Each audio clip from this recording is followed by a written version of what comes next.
Welcome to Open Tabs, our weekly dive into internet news and cultural moments that have been taking up space in our brains and Google Tabs all week. This is us just like venting, getting all of our thoughts out, and you guys can listen along to it.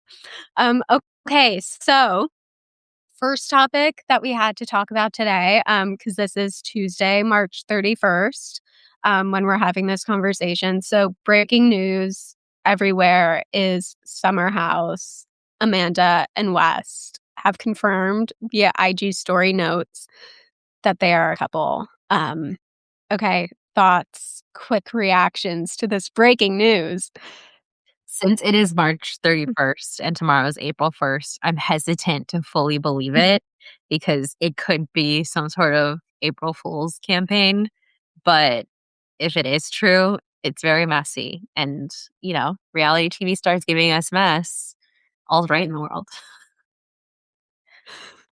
Yeah. I have definitely seen online people speculating whether or not it's an April Fool's joke.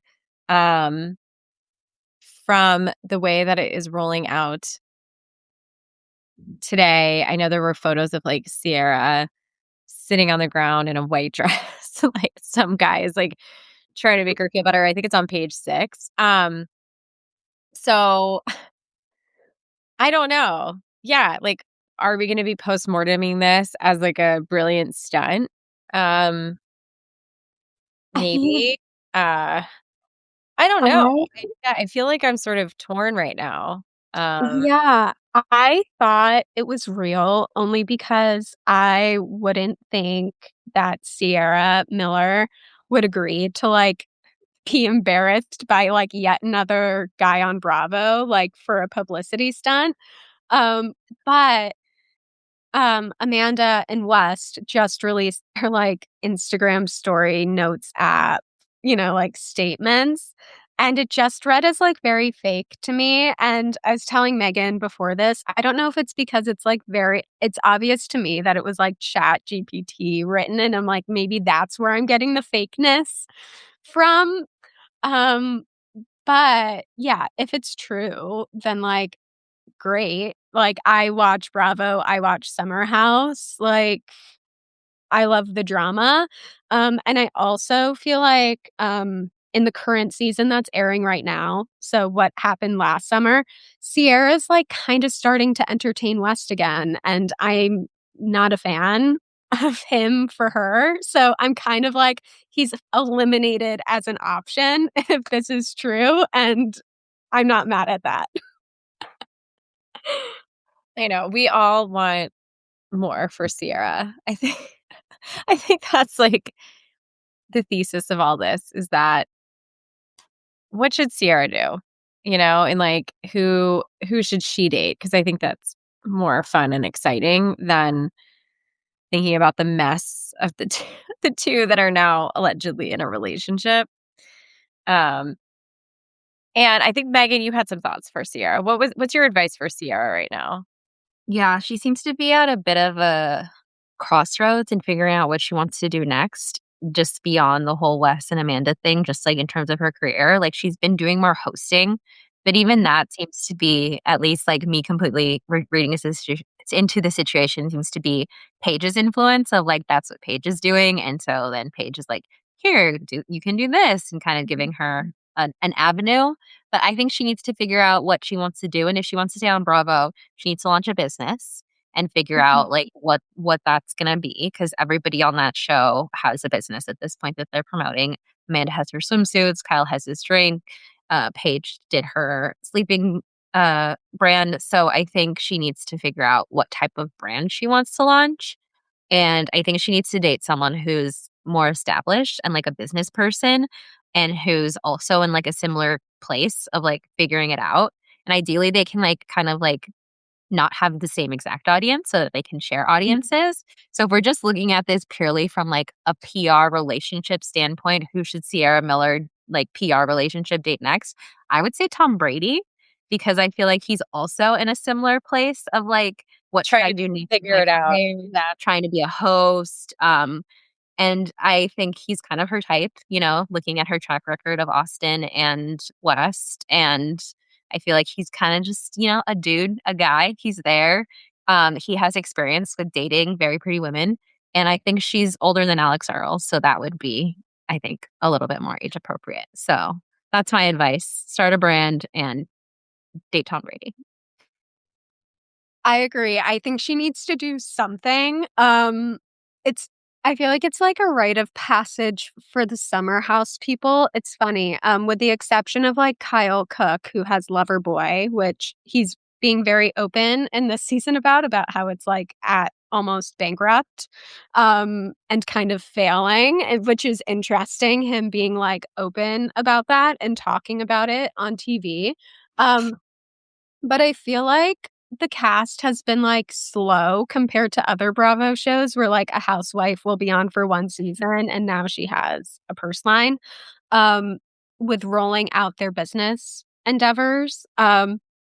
So I agree. I think Sierra has the best style of anyone in the house. I don't know if it would be like fashion, but she was also a nurse. So I feel like she has done the hosting, like you said, Megan. She hosted the Cuts Oscars carpet coverage, I believe.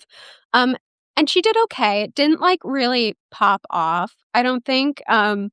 Somebody, I don't want to take credit for this. A podcast said this. I will, when I remember which one said this, I will include it in the show notes. They said it felt like a lot of the influencers on the Oscars carpet, it felt like this influencer meeting a celebrity. So them being like, oh, hi, like blah, blah, blah. It didn't feel like interview. Like it just seemed like somebody with like a lot of followers on Instagram meeting somebody else who has a lot of followers on Instagram. Um, but I think if she like is really interested in that, like go for it. But yeah, I feel like she's been on for like 4 seasons. Now it's time to like figure out what your next move is. I was gonna say, even hearing you talk through that, it reminds me of like advice that I've heard from people who talk about business school. Like, don't go to business school to like find yourself. Go into business school with like very clear intention and then use the school to get to your goal, right? Like use the resources of the school, use Mhm. your like fellow students and your peers to like build something, so that it's not like a place to discover or explore oneself. It's more to like a means to an end. And I feel like it's funny hearing you talk about that. And like, I'm actually even thinking of this like video. Bethany Frankel actually has a pretty good video out where she talks about Kyle's business and Loverboy and how like, you know, failing many times is like a good thing. And that, she listed off a ton of like Bravo businesses of like the different Bravo celebrities and like many have failed. And she was like, this one and this one and this one. She's like, it's just really hard. And she was talking about again, like Skinny Girl is interesting because it's also in the beverage space. So she knows it so well, like Loverboy. And so um I feel like this is like advice when I think of like Sierra too. Like it is pretty clear, like she got on the reality show, but it's like, but what for? You know what I mean? Like, I don't know. You're right. Like, should a reality show be like the end? No, it should probably be like the means to like, it's like the vehicle, like the way Mhm. it has evolved now. Like, people aren't just on there to be messy stars anymore. There's always like the now what kind of question. And unfortunately, she has to sort of like figure it out in real time with an audience in front of her. It's what Addison Rae has been doing, but it's like Mhm. just with TikTok, like found herself huge TikTok fame and now has to become a pop star in front of this audience. She's doing well, but it's just sort of interesting how strategic you really should Mhm. be when you're going into these different avenues. I totally agree. And that makes me think of a Giggly Squad episode, which Giggly Squad is hosted by 2 Summer House alums, Paige DeSorbo and Hannah Berner, who we included this in our Monday Cultural Gems email, just booked a Netflix deal. They are writing a scripted series with Netflix, and I think Amy Poehler's production company is Oh producing yeah, it. I did see that. And they both talked about how when they joined Summer House, they both had plans. They knew it was going to be a launching pad for them. It wasn't going to be like their end all be all. Paige said like she knew she wanted to do clothing. She didn't know like I don't think she knew pajamas at that point, but like her brand evolved into like being a bed bug and it made sense to launch pajamas. And Hannah was always like her comedy and about her comedy. I think even like Addison Rae too. I've listened to interviews with her because I loved her album. So I'm now an Addison Rae fan, or Addison. I think she's just Addison now.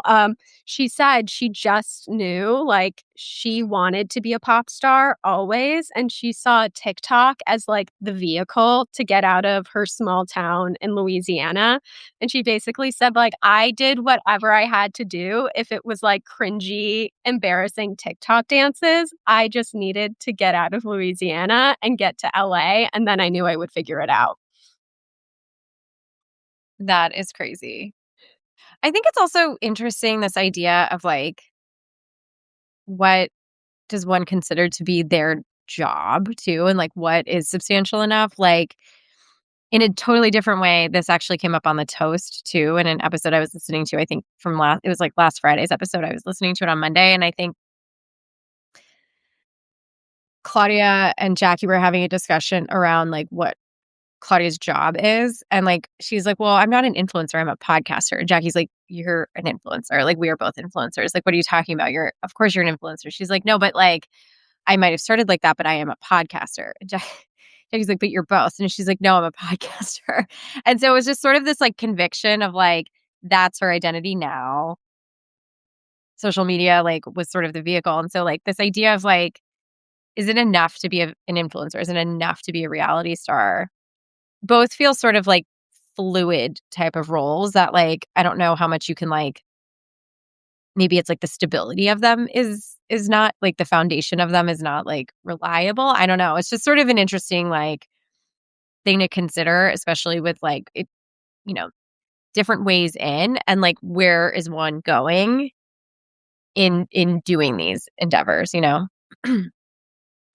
Yeah, I think it is the stability of it. I mean, if they're smart, like they make so much money if they save and invest, but like people online don't want to see their influencers saving and investing. They want to see like hauls, and they want to follow their like lives that are kind of on another level that most average Americans can't live.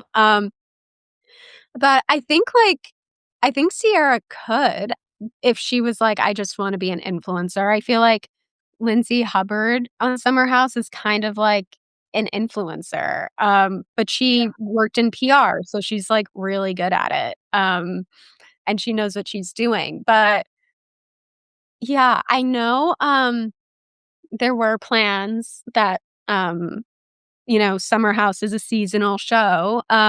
So Bravo was going to do The City to follow their lives in the city the rest of the year. And I think it was going to be like Ciara and Amanda as the two like protagonists that we were going to follow. So who knows how that if like it's Bravo, like live for the mess, like keep it. Yeah, I And was gonna say Ciara should launch her own swimsuit line, and then that's just, like, the thing now. Oh, So just, I like, love they're that. enemies, and then they can have that be a few arcs, a few seasons of just, like, they have beef that started with, "You stole my boyfriend," but then became girl boss beef, and then you could go back and forth, you know? oh my God, done. I love I would that. love something like that, and then fans are incentivized to buy, based on who they think is more right. Like orchestrate the team. It's exactly what McDonald's is doing right now with the K-pop Demon Hunters meal. So they've taken do you know about this, Melissa? No. Oh my So God. you know the plot of K-pop Demon Hunters, Yeah. and so Yeah. they've created 2 meals, one that's themed after the Saja boys and one that's themed after the Huntrix girls, and one is breakfast and one is lunch, and, like, the goal is to be, like, who sells more, you know? Oh, I love that. Oh, Battle that's of the Fandoms, yeah. Oh, there that was a funny sounds clip I nice. saw the other day, and it was I don't know what the movie is, but it's Robert Pattinson. Is that his name? Mhm. Yeah, from Uh-huh. he was Team Edward from Twilight, and he's with Zendaya. And I think they're in a movie together, and the interviewer was like, "So were you like Team Edward or Team Jacob?" And he was so funny. He's like, "No one was Team Jacob." He's like, "Everyone was Team Edward." I was Team Jacob. Were you though? Can I ask you? Were you from seeing the films or the books or both? Um, I think it was Taylor Lautner specific. See, I that's like, okay. So looking back that's on my Tumblr posts, it was very much centric around Taylor Lautner. Yeah. Same.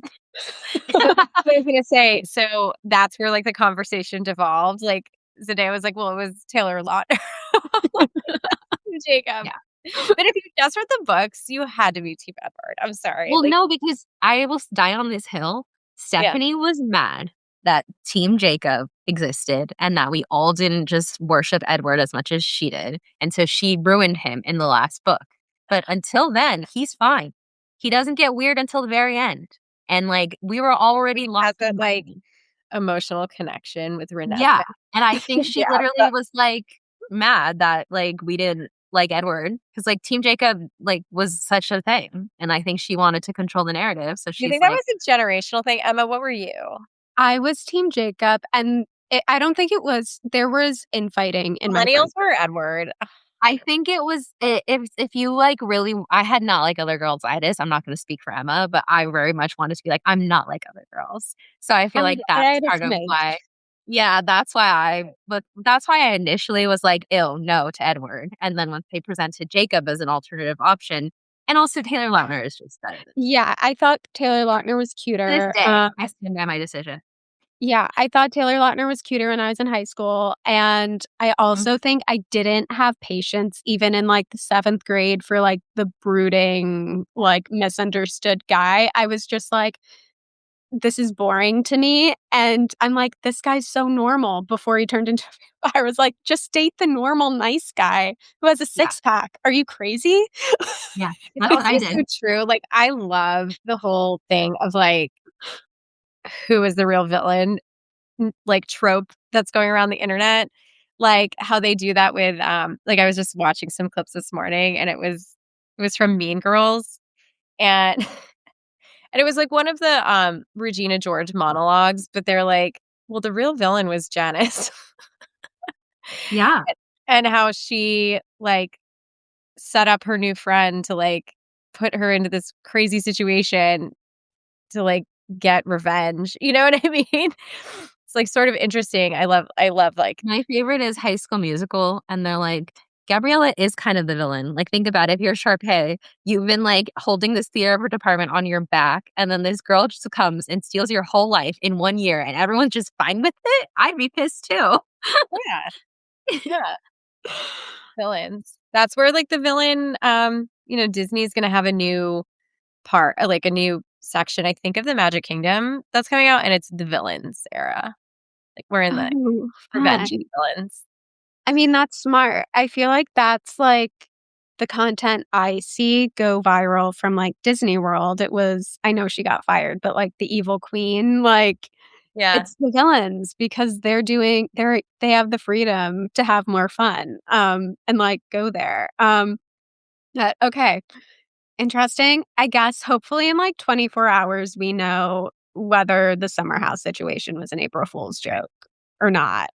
So And I Yeah, think I we can actually think take you guys have convinced me. I don't think it is. I think it's real. mm, And I think that Sierra, this is an opportunity to rise above and use the fame of it as like a Scandival. Like follow the yeah, Ariana Madix, yeah, uh, path. Like yeah. go book Roxy Hart on Broadway. She Go did. get those revenge brand deals. The whole revenge art of the brand revenge. deals is really Revenge. such a thing. You're so right. Yeah, the revenge brand deals. Like you can't tell me like the summer house people haven't been like, "Ooh, we need like like maybe this is somewhat orchestrated, but either way, like it's pretty good, like Well, I was orchestration. gonna say one reason I think it's orchestrated is because I actually sent this to Emma yesterday, and it was on something. I don't know what it was on, but Buffalo Wild Wings commented something shady towards Amanda. And they're currently running a promotion with Amanda in it. And I was like, to me, this is tacky because it's like, you have to be Team Amanda. It doesn't mean that you have to like go 10 notes down for her, but you can't jump in on this discourse against her while I'm literally watching sponsored content from you that's got Amanda in it. But if this was all some sort of Buffalo Wild Wings joke, that would make more sense, that comment. I mean, not to be a conspiracy theorist, but West posted a video. I never see his content on TikTok, and I got this video served to me a week ago of him watching March Madness at Buffalo Wild Wings. And Hannah's doing Buffalo Wild Wings. So, like, I don't know. They could be doing some whole meta, like, reality show where they're going to, like, have a showdown in Buffalo Wild Wings and have a food fight, and it was all for that. Or it's just regular drama and Buffalo Wild Wings social. See, went off what I was going to say, I feel like with most PR orchestrated, like even couples, you know, it's like they all start with some nugget of truth. You know what I mean? Like, I'm sure, I mean, again, I keep going in my head that there's like these like Hunger Games war rooms. People are like, okay, let's like, what happens? There's definitely not. I know. I'm like, let me into the Hunger Games war room. That's how I feel like Savannah Bananas is run too. I'm like, oh my God. There's like Wes's group chat who's like, dude, that's crazy, bruh. Like, that's the war room. Well, I feel like the players are all pawns. And so it's like, it could have been like a PR setup between the two of them. And then, oh my gosh, can you guys hear Teddy? Hi, Ted. I'm upstairs, but Mama's on a call. Sure, you can come say hi really quick. Okay. You guys keep talking on the next topic. Oh my gosh. Okay, next topic we have on the docket is Coachella. It's kicking off 2 weeks from this Friday. Next Thursday, we will be doing our annual Coachella Ones to Watch of the 3 musicians we are feeling bullish on for this year. But I wanted to see, Megan, I know you historically have been a Coachella goer, but you're not this year. But is there anything like percolating you're seeing? I know it's a little early. We're 2 weeks out, but are there any rumblings? And also, why are you not going this year? To be honest, I'm just getting old. Hi. Hello. Hi, Ted. Like your shirt. Teddy, can you say hi? Hi. What have you been up to? Where'd you go? Did you go to the park? No, you're being funny. Okay, sorry. Everyone, continue. Does he have opinions on AI fruit? Love Island? Teddy, do you like fruit? Yeah. Yeah. He went to his first play, you guys, on Friday. He saw The Lion King. That was my first movie. Oh, yeah. That's a good movie. Have scary one. It was scary. Yeah. That makes sense. I cried when I saw it. I was distraught. It's pretty heavy. The hyenas were a little scary, right, Ted? Yeah. Was there dancing? Yes. Yeah, a lot of dancing. Okay, Teddy, you have to say goodbye to everyone. For the vlog. You waved to everyone?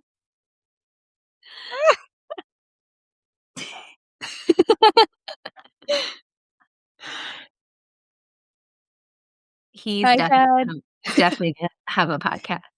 He's a far. Are you eating my food? Thank you. So I'm just getting old, and it's a lot to go to Coachella. It's like a big disruption on your life and like your body and all of that. And the lineup this year did not warrant me wanting to do that and spend the money. I saw Sabrina when she was in LA and I had pretty good tickets, so I feel like I've like done that.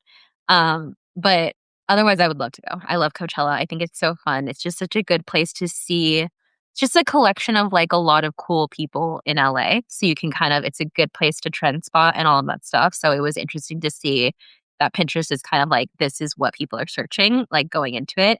I do think the things that they raised were a little predictable, but that's just kind of the nature of Coachella anymore. I feel like it stopped being a place that I could reliably go to predict fashion trends a few years ago.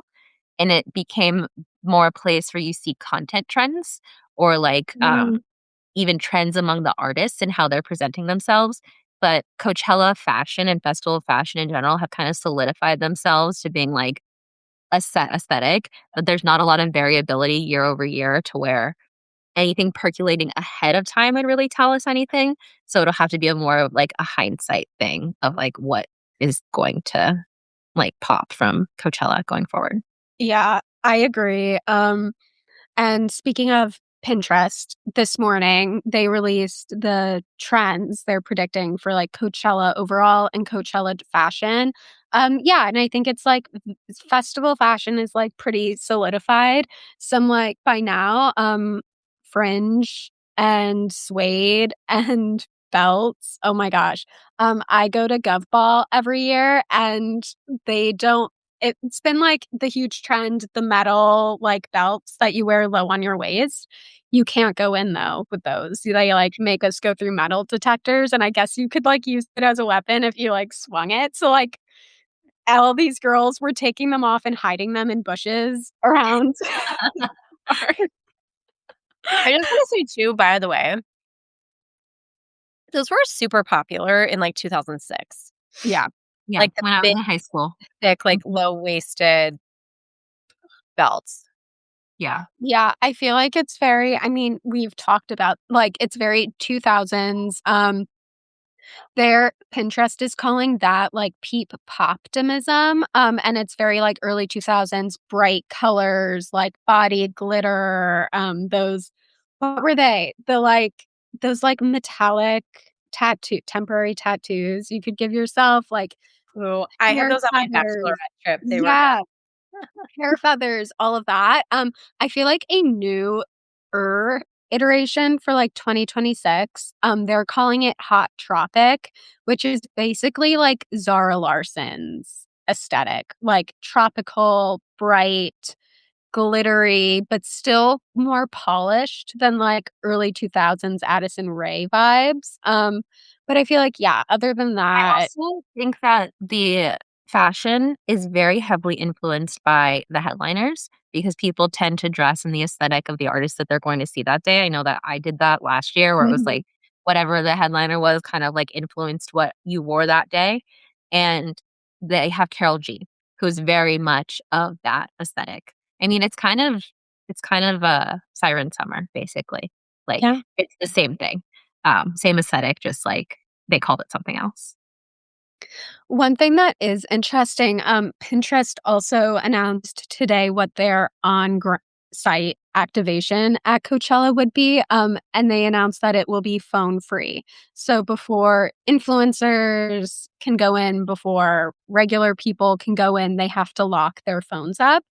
And this was inspired by the fact that Gen Z searches for analog aesthetic and dumb phone were up triple digits for the year 2026. And this is something we've been talking about for like at least 6 months now. I feel like since we started this podcast about like friction maxing and people wanting more IRL and less URL. And if like brands want to connect with audiences, they have to also connect them to like IRL communities, life in some way, shape, form.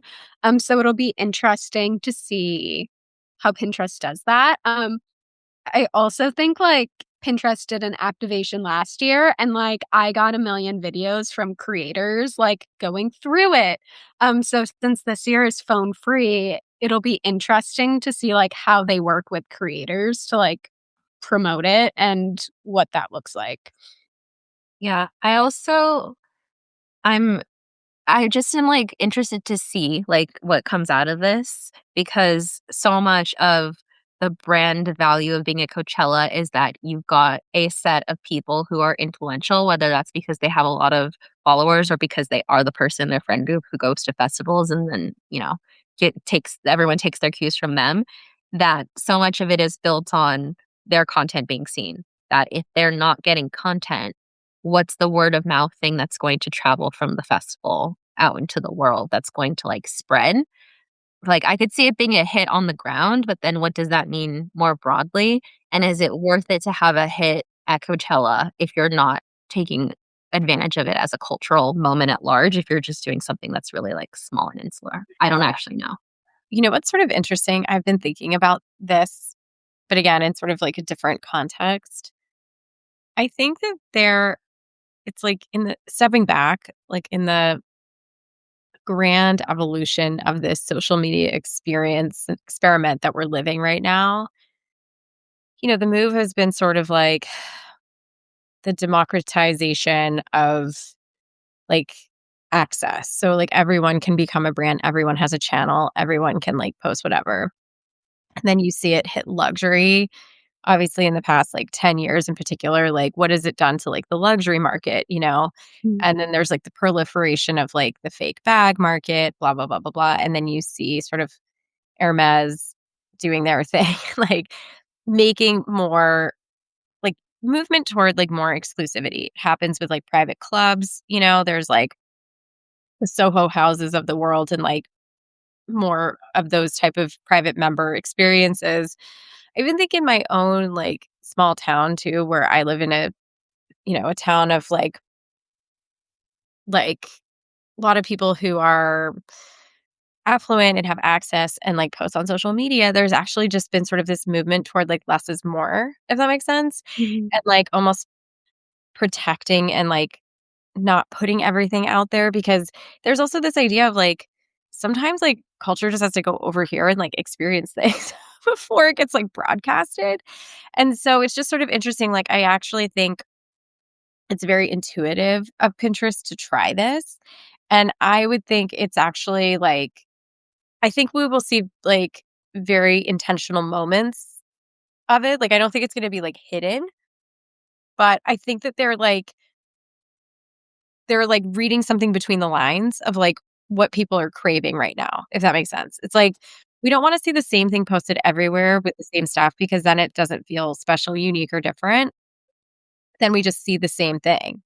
Um, so I don't know if that like resonates with you guys, but I feel like them doing this is actually interesting to me. I think it's really interesting. I just don't know if it works as a social media. I just don't know if it works for Coachella. Like I think the concept is right. And I think you're right. This is something that's like in the ether. Vanity Fair also at their party, we're having Mhm. fewer influencers. We don't want photos. We're putting stickers on people's cameras so they can't take pictures. So I do agree that there's kind of a move towards privacy but not at Coachella. Like, you know what I mean? Yes, that's happening, but not there. And, like, I'm not saying it's not gonna work or it's bad. I'm just, like, interested to see how this goes because it's so antithetical to the goal of the festival and, like, everything that they've done in the past that it's like, "Whoa." And I think it's good to get headlines, and it's very interesting, and, like, I agree. They are tapping into a nascent cultural trend, but I think the execution is gonna be so, so important because I also something that I recommend to brands activating at Coachella is it's a tradition, like going to Coachella. So it's like you wanna have some sort of consistency in how you show up year over year. Like Heineken has the Heineken House, for instance, and like Mhm. that's a go-to thing. And that's how you start to own a cultural moment? But if they do something different every single year, that's really expensive for them. And I don't think that the people on the ground are necessarily appreciating it, nor are they building a relationship with the brand being at Coachella. It's just kind of like, Totally. okay, what are you guys doing this year?